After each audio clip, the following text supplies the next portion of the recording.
Hello class, चलिए आज हम लोग 12th क्लास को प्रिस्क्राइब्ड एक स्टोरी द टाइगर किंग पढ़ते हैं। इसके राइटर काल्की हैं। असल में इनका नाम रामास्वामी कृष्णमूर्ति है और इनका जन्म 1899 में हुआ था और मृत्यु 1954 में हो गई थी। ये एक ऐसे राजा की कहानी है जिसके पास डेजिग्नेशन यानी पदवियाँ तो बहुत बड़ी बड़ी हैं, लेकिन काम बहुत संकुचित विचारों वाला है।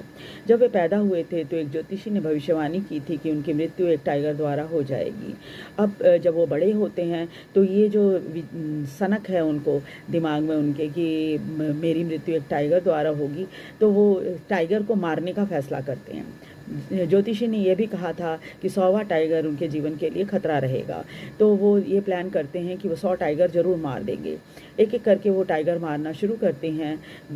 उनके किंगडम में सारे टाइगर ख़त्म हो जाते हैं क्योंकि सबका शिकार वो कर लेते हैं।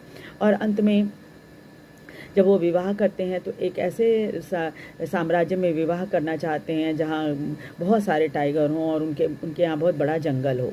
और दीवान जो है उसका इंतज़ाम भी करता है, वो दीवान को बुलवाते हैं। राइटर उसमें से कुछ हंसी के प्रसंग भी रखते हैं, जैसे कि जब वो दीवान उनके पास आता है तो वो अपनी बंदूक साफ़ कर रहे होते हैं। वो डर जाता है, वो समझता है कि टाइगर समझकर मुझे ही ना गोली मार दें।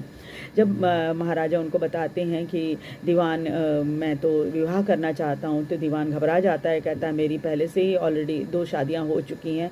तो महाराजा कहते हैं कि तुम बेवकूफ़ से कौन शादी करना चाहेगा, मैं तो एक ऐसी लड़की चाहता हूँ, ऐसे साम्राज्य की लड़की चाहता हूँ जहाँ बहुत बड़ा जंगल हो और उसमें बहुत सारे टाइगर हों। अंत में लड़की ढूंढ ली जाती है, उनका विवाह हो जाता है। 99 टाइगर का वो शिकार कर लेते हैं। 100वें टाइगर का शिकार जब करना होता है तो थोड़े चिंतित हो जाते हैं और उन्हें लगता है किस तरह से वो भविष्यवाणी को झूठा साबित कर दें। उसके बाद दीवान ये देखता है कि टाइगर मिल नहीं रहा, तो मद्रास के एक पार्क से टाइगर ले आते हैं और वहाँ पर छोड़ देते हैं जहाँ महाराजा ने शिकार करने के लिए डेरा डाल रखा था।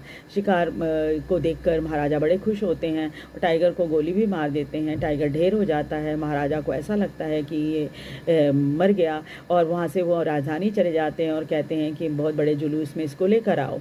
लेकिन जब उनके साथी शिकारी बाग के करीब जाते हैं तो पता चलता है कि वो तो बेहोश है, मरा नहीं है। वो डर जाते हैं कि महाराजा को पता चलेगा तो नाराज़ होंगे, इसलिए वो खुद ही उसको गोली मार देते हैं और राजधानी लेकर चले जाते हैं। 100वां टाइगर मरने के बाद महाराजा इतने तसल्ली में रहते हैं कि बड़ी खुश होकर अपने बेटे के बर्थडे पर एक लकड़ी का टाइगर खरीद कर लाते हैं उसको गिफ्ट में देने के लिए। वो टाइगर बहुत अच्छी फिनिशिंग वाला नहीं था। एक कारण था कि उसमें बहुत सारी खाँचें थीं और एक खाँच महाराजा के हाथ में लग जाती है।